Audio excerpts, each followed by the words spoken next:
Shalom everyone, it's called Torah, and today we will discuss Parashat Massei, which means traveling, Masaot, traveling journeys, that we will read this Shabbat.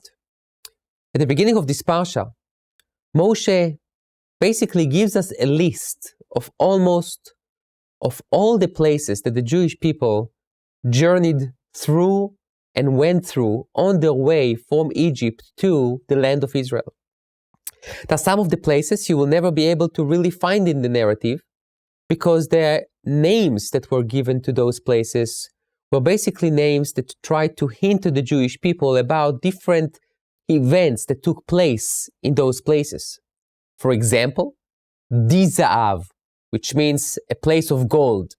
There is no place like that, but the hint was to the golden calf, Egel HaZahav. So this is just like a little example.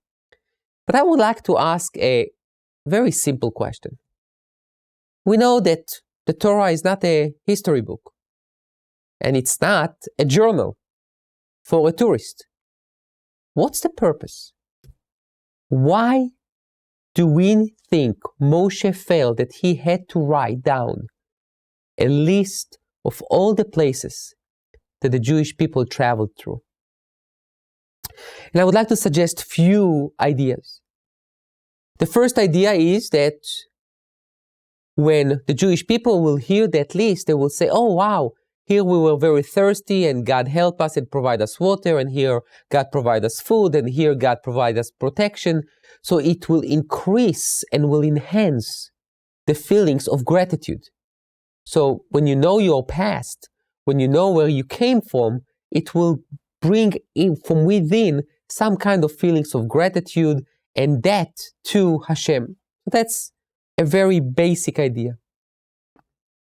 But then I think there is a second idea that it's much deeper.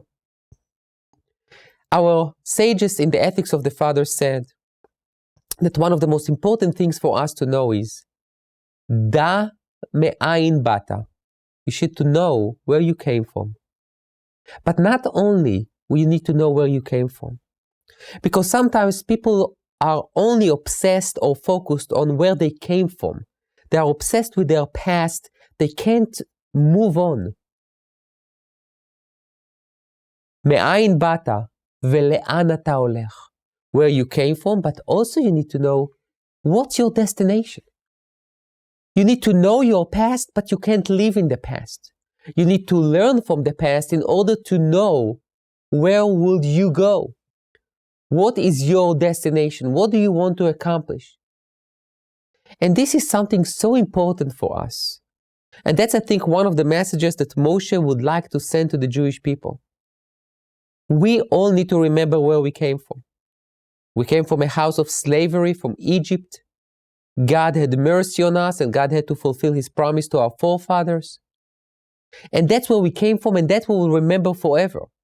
As we know, Shabbat and the holidays and many of the commandments are related to Exodus, so we will remember it. But it's not only about remembering your past, but it's also know your future and being willing to go and to journey to your destination. You know, the situation in Israel, when our brothers and sisters are still under fire, when our soldiers courageously give their lives so we can live freely. Some people can say, it's the same thing like what's happened in the 48 and 67 and 73 and 81 and 2 years ago and 6 years ago, and we all try to live in the past and there is not going to be any future. I'm saying that the Jewish perspective is a little different. We need to know our past. We need to know that we were never welcomed in that neighborhood. But our future is incredible. We know le'an ata holech. We know that when we came back to our land in 1948, we know our destination. We came to Israel not to go anywhere. We are done traveling. We are done journeying. We came home in 1948. We remember all the journeys of the Jewish people. Since Abraham journeyed from Iraq to Israel, we remember it and we learn the lessons. But no more. We are at home and it's hard and we are being attacked and we are being criticized. But the truth will prevail. The Jewish people came back home. Thank you.